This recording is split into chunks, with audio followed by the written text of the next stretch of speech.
Hi everybody, I'm Terry Taylor. Welcome to my show. Let me tell you a little bit about myself. This is episode 1 of the Terry Taylor Show, I guess for lack of a better name. But it also stems back that a lot of people for a long time told me I have quite a bit to say about the world and pop culture and all sorts of things, so I should probably have my own show. So after much ado, here we are. Episode 1 of my show. What are we going to talk about on my show? Well, we're going to talk about a lot of things. We're going to talk about food. We're going to cook together. We're going to talk about music. We're going to talk about pop culture and movies, comic books, all sorts of things. So, episode 1. What are we going to talk about? We're going to talk about the Suicide Squad. It comes out this weekend, this Friday. Suicide Squad comes out, but some of the reviews are already coming in as the embargo has been lifted, and a lot of the critics who have already seen the film are coming out with their reviews, and to say they are mixed is an understatement. There are a lot of negative reviews for this film, but there are also a lot of glowing reviews. So it really it's confusing going into this weekend because a lot of people are taking the negative reviews and they're really taking them to heart. And a lot of people are being swayed and not going to see the film because of it, or going in with lowered expectations, maybe with a little more of a critical eye, which is sort of dangerous. I have not seen the film yet personally. I will be seeing it this Friday.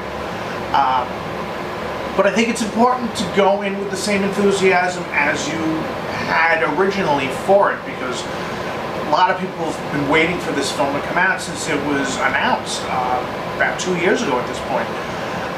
So don't let the media hype sway you in either direction. Go in, go judge the movie for yourself. Now, let's talk about some of the negative reviews though. Why are the reviews so negative? A lot of people are saying that they're having a problem with the story, that the story is all over the place, that the editing is garbage and this, that, and the other thing. And they're blaming the reshoots. Everybody's always got a problem with reshoots when reshoots happen. Not that long ago when the reshoots were announced, everybody went crazy. Same thing with Rogue One. When reshoots happened, everybody went crazy about the reshoots. Oh, it means the film is horrible. It means the film is horrible. No, it doesn't. Films that are big budgeted films, especially ones that are meant to be blockbusters, i.e. Star Wars, i.e. Suicide Squad, they already have in their budget time and money allotted for reshoots, because you're never going to know how a film is until after you put the whole thing in the can and you're in the editing room and you're putting it together, and that's when you go, this scene would work better if we shot it from this angle, or if it was lit from this way, or if somebody walked in and the so-and-so character said this particular thing to riff off of what was being said to help drive the story along. With a big budget film, you already have the time to do that in your reshoots. Now, where this gets a little sketchy with Suicide Squad though is because the reaction to Batman vs. Superman basically wasn't good. Now, it wasn't a flop by any means. It made, I think, the box office figures out like $876,000 or some crazy amount of money. But critically, it was panned, and a lot of fans really didn't like it. A lot of people did. Me personally, I thought it was a mess. The Ultimate Edition did a lot to help that and help the film to make sense a little bit more. This is my opinion, but I wouldn't say it made it a good film. It just clarified the film, I guess you could say. Anyway, and Man of Steel, I mean, it depends. Some people love the film. Some people love the film. More power to you if you do. For me, I don't know. I feel like it was almost. It wanted to be good, but Personally, I have issue with Zack Snyder as a director. I still have yet to be a fan of Watchmen. All the editions I've seen of it, I'm not into it. 300's okay. I mean, he makes beautiful films. They look beautiful. I don't have a lot of faith in him as far as storytelling goes. Now, how that should reflect on Suicide Squad, well, because it's part of the DC Universe, obviously, and people at Warner Brothers saw the negative response to Batman vs. Superman, and it's quite possible that during those reshoots they came in and were like, they didn't like this particular thing about Batman vs. Superman, so we should probably change this particular aspect of Suicide Squad, this, that, and the other thing.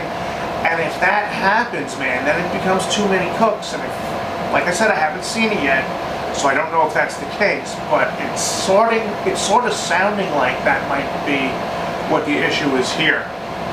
I mean, who knows? I could go in, I could love it. There are people that absolutely love it, whose opinions I really trust. So, we shall see. I will know on Friday. But, a lot of the things people had a problem with was that the Joker was not in it as much as they wanted. And granted, due to the marketing, I can understand why fans of this film really thought they were going to get a lot of Joker, because they stuck Jared Leto on everything in the marketing of this. And the thing is, I'm really not surprised that it's only a glorified cameo, because I feel like that they've always had in mind that they were going to be saving him for the Batman standalone movie, which I believe is what they're going to do. Or maybe the Harley Quinn standalone, maybe he's going to get his own. Who knows? Jared's a cool actor. Who knows? Maybe the backlash of this film, if there is a big ripple backlash after it opens worldwide, maybe Jared decides to walk. I don't know. Maybe his contract is only for one film. Well, these things remain to be seen. I'm personally not that surprised that he only got a cameo in this, a glorified cameo, if you will. But I can see where a lot of people would be upset thinking he was going to be in this film a lot more. Margot Robbie, I hear in all the reviews, everybody's saying she steals the film, which is not surprising. She's fantastic. Will Smith is Will Smith, and they give you just the right amount of him. That's great. When Will Smith is doing his Will Smith thing, which is, scenes happening, funny line, Will Smith deliver it, and he does it.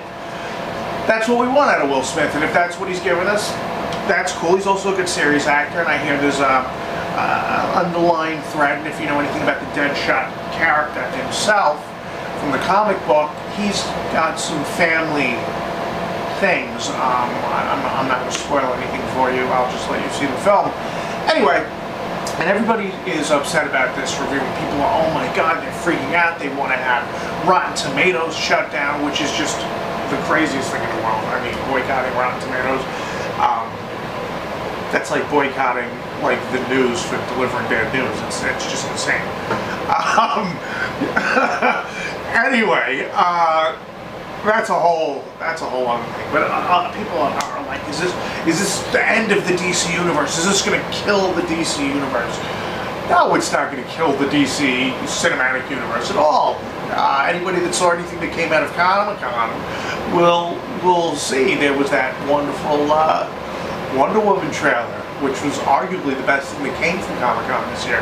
That trailer looks fantastic. I personally cannot wait to see that film. That film looks awesome.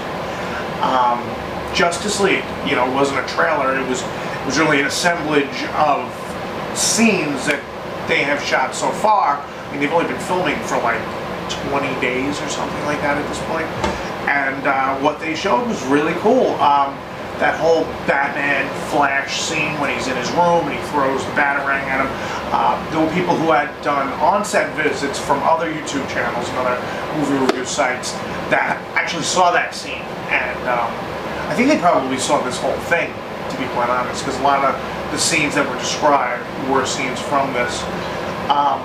And it looks fun. It looks like it's got a little more levity than Batman vs. Superman did or Man of Steel did, which, I mean, you have your own opinion of those films, as do I.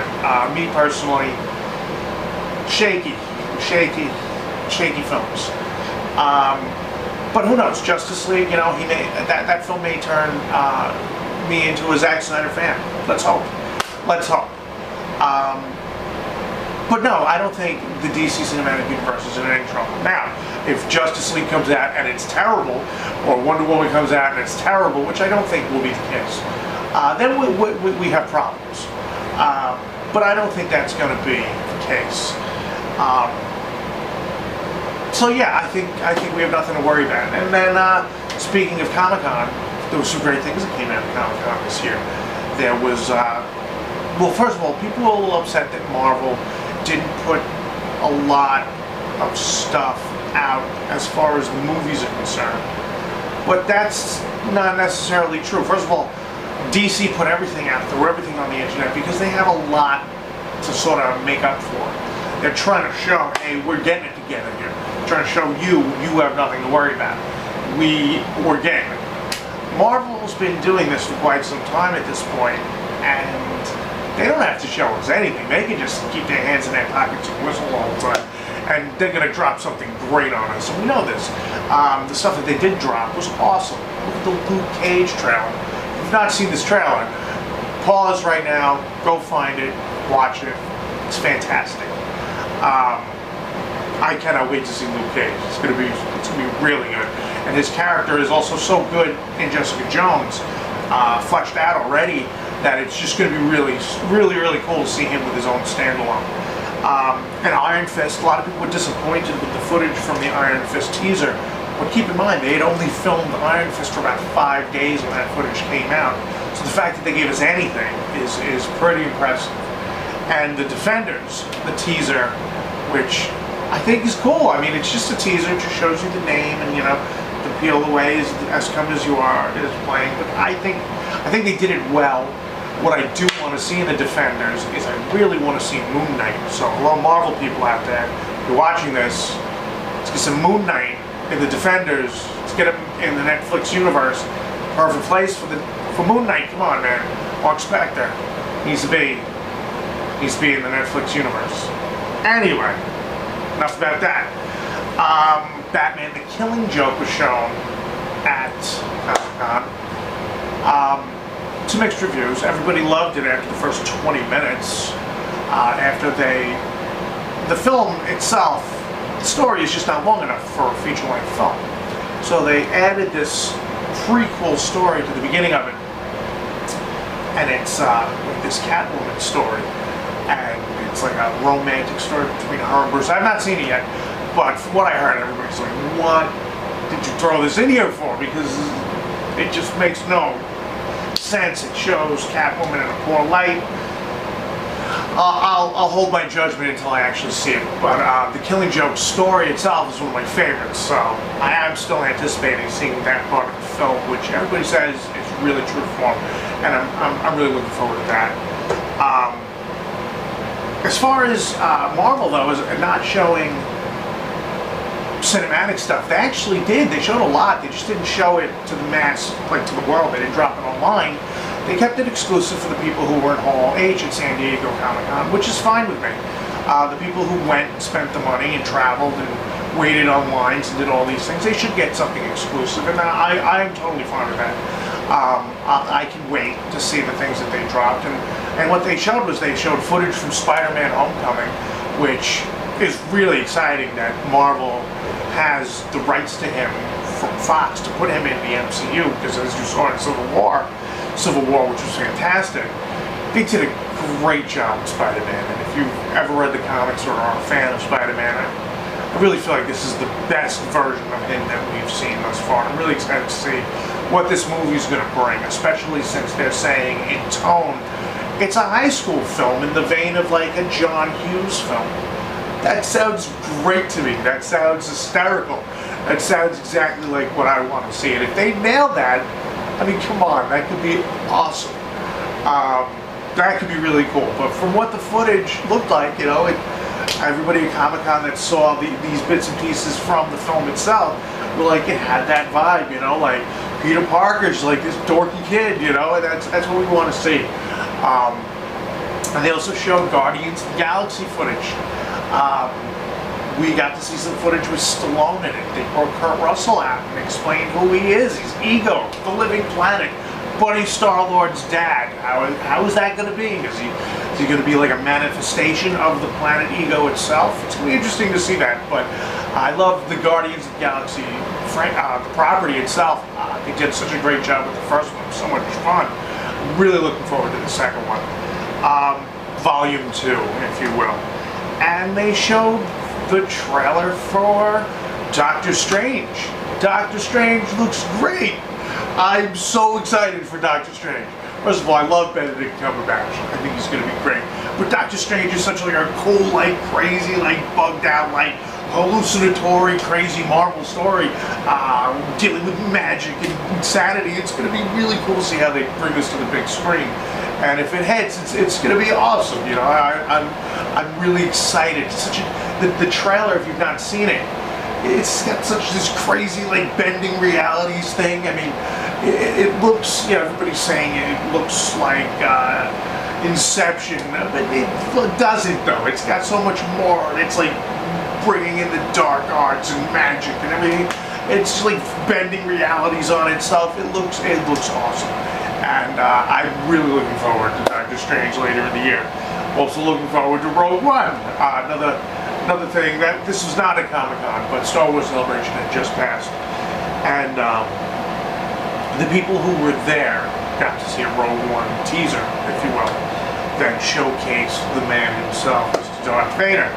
And there was a big uproar around the world that we didn't get to see it. We only got to see this behind the scenes like featurette. Oh boo hoo, what they showed us in that featurette was awesome.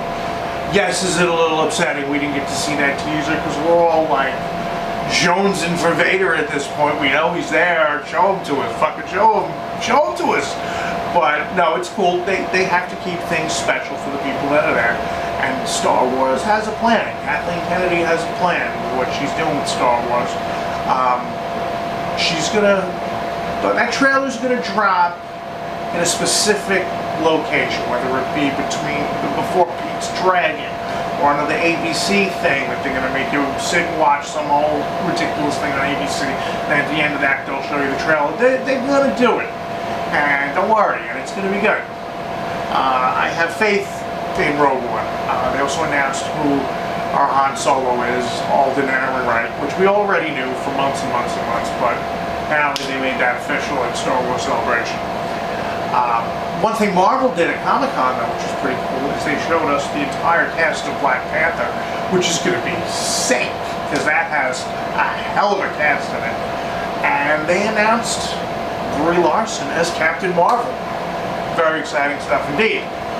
Now, gotten all that out of the way. We talked about Comic-Con, we talked about DC, we talked about Suicide Squad, talked about Marvel, talked about Rogue One a little bit, talked about Killing Joke. Now we're going to talk about what I did, not this weekend that just passed, the weekend before. I saw Guns N' Roses. I saw them 2 days in a row. I saw them back to back. Let me tell you something. If you were a fan like I was, back when it was original, I'm not going to date myself on how old I am, but I was a fan originally. So, if you were a fan, do yourself a favor, because it was fucking great. It was fucking great, okay? It's Guns N' Roses. It was fucking awesome. The things that surprised me, I mean, we know Slash is going to be amazing. We know Duff is going to be amazing. Axl blew me away. Axl blew me away. You know, this man broke his foot the first show of this tour and spent the beginning of this tour sitting in a throne, Dave Grohl's throne to be exact, from when Dave Grohl broke his foot in Europe last year, or broke his leg from falling on stage. Axl was sitting in this throne at the beginning of this tour. Then he had that boot on, that plastic boot. When I saw them last weekend, there was no boot. There was Axl for 3 hours running around the stage. The stage is the old Giant Stadium, the new MetLife Stadium. massive stage, staircases all over it, risers and everything.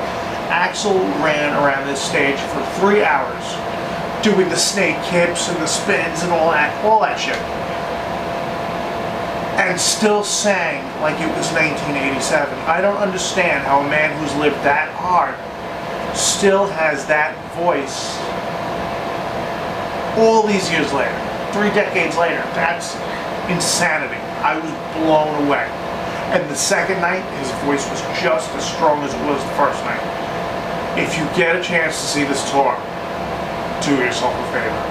It is fantastic. It was the emotion in the crowd, just the raw feeling of just everybody there, just the love, just the excitement. You could see it, you could feel it. It was amazing. Go see them. Go see them. I can't tell you enough how fantastic it was. Also, this past Saturday, Guns N' Roses was Saturday and Sunday before. This past Saturday, got to see my buddy Dice, Andrew Dice Clay. Came around, he played at Coney Island, returned to Brooklyn. It was great to see Dice. I love Dice. His sister actually was my manager at Starbucks many years ago. And he came in, I met him then, and he was a sweetheart. And it's still there. I mean, when he performs on stage, he's so humble as well as being hysterical. He's very humble, very appreciative of the fans. And if you have not seen his show on Showtime, Dice, you have to see it. It is just hysterical. Especially episode 2 with Adrian Brody is one of the funniest things I've ever seen on television. And I'm really happy that he's back. I'm really happy he's getting this chance, this redemption at his career. We miss Dice, and it's good to see him back. Yeah, anyway, this is going to do it for me for episode 1 of my show. Not sure if this is going to be a weekly thing, a daily thing. I'm not sure how this is going to go yet, but I guess I'll just start throwing them up whenever I make them at this point. Stay tuned. I'm going to do an actual review of the Suicide Squad after I see it this Friday, which today is Wednesday. By the time you see this, it might be tomorrow, Thursday. In which case, it'll be a day, whatever. Regardless, I'm going to come out with a review of Suicide Squad. I'm also going to do a review of Stranger Things, which is on Netflix, which if you haven't seen yet, you have to see it. I peeled through the whole thing in a day. We'll get into that. We're going to get into that in a different episode where we'll strictly talk about Stranger Things. And until then, hit subscribe. Leave me a comment, about anything we talked about. If any of the reviews are going to prevent you from seeing Suicide Squad, or have you wait until it comes on VOD. I hope not. Do you want to see Moon Knight in the Defenders Netflix universe? Have you seen Suicide Squad? And if so, what did you think? Drop us a line. Let us know. Leave us in the comments and whatnot. I'm Terry Taylor. Thanks for coming to my show, and hope to see you again soon. Bye.